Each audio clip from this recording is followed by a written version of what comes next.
Welcome to the Real Estate Espresso Podcast, your morning shot of what's new in the world of real estate investing. I'm your host, Victor Menashe. Today's another AMA episode, that is, Ask Me Anything. I love to answer your questions, and if you have a question you think is going to be of broad interest, send it in. I'll answer it live on the air. Send your questions to victor@victorjm.com. That's victor@victorjm.com. Now, Nicolas from Washington asks, if I may ask, how do you move things forward and get things accomplished without causing pain or hardship to those around you, in my case, my wife, when they're in a slower lane? Well, Nicolas, this is a great question. I understand that you're currently trying to balance a full-time job, self-care, family, friends, and investing. What you've described is a common problem. I can't say that I do this perfectly. Some days I'll be recording a show after my wife has gone to sleep. It's a matter of choosing what to put in your calendar and aligning it with your goals. The first word that comes to mind from your question is the word stress, and it sounds like you're experiencing stress. My definition of stress is the gap that exists between expectations and reality. See, stress lives in that gap, and if there's no gap, there can be no stress.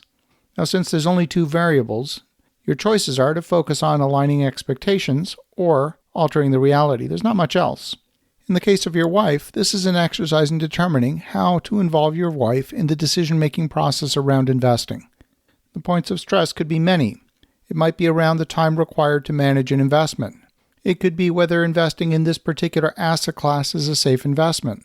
Some people simply have no entrepreneurial genes within them. They don't understand it. They think that business owners are pushy people and they would just rather go back to their 9-to-5 government job and trust that the system will take care of them.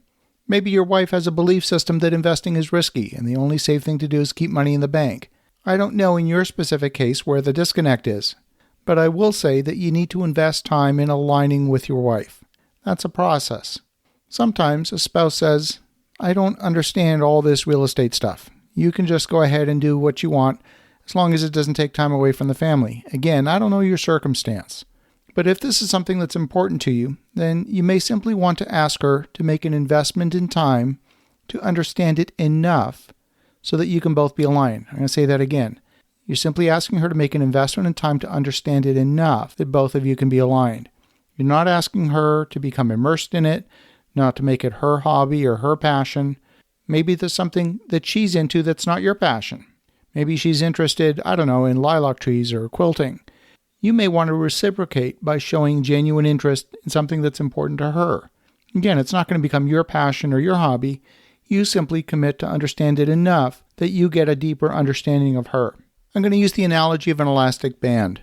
When you are looking to pull someone into alignment with you, if it's like an elastic, if you pull too hard, the distance gets too large and the elastic will break. But if you want to maintain alignment, and you pull at the right speed and strength so as not to break the elastic, then you can stay in alignment together. Now, you're going to need to negotiate some aspect of your proposed investment business. The fact is, managing a rental portfolio is an active business, and you probably know that already. You want to grow, but you haven't figured out how to grow. You could go buy a building, but unless you have a significant amount of capital to invest, you're going to end up managing it. Sure, you can hire a property manager, but you're still doing the asset management. You're going to need to qualify for the bank financing, make sure the bills are paid, meeting with the property manager on a regular basis to make sure things are running smoothly. If you're looking to accumulate a large portfolio, that's going to mean managing exceptions when they arise. In any business, the majority of senior management attention goes into one of two things. Number one, establishing systems to deal with the routine items. And number two, managing exceptions that are not currently defined within those routine systems that you've designed. And if any of these projects require improvements or damage repair, you're going to need to get hands-on involved in decision-making. If you leave those decisions to people who are not looking out for the health of your bank account, you're setting yourself up for failure. Now, you may not personally have the expertise to do all of these items yourself. You may not have the capital required to get everything done. You might not have the marketing skills or the project management skills. Maybe you're missing some analytical skills or the financial management skills. And if you do have the skills, you certainly won't have the time, which means you'll still be underperforming in your role as owner of these projects. So if time's a pressure point for you, then maybe bringing in a partner who's at least an equal to you could be a way to go. The challenge, well, of course, when you're working on projects that are too small, is that you won't have enough cash flow to justify bringing in a partner or even hire the skills that are necessary to run the business. Sometimes one of the most difficult things to do is to work on projects that are too small. You see, business is a team sport. Now, there's no absolute right or wrong way to do this.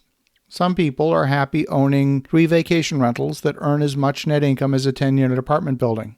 Others would prefer to just own a 10-unit apartment building, and still others want to be part owners or partners in a portfolio of 100 apartments. And then still others want to be passive, purely passive investors in a portfolio of 1,000 apartments.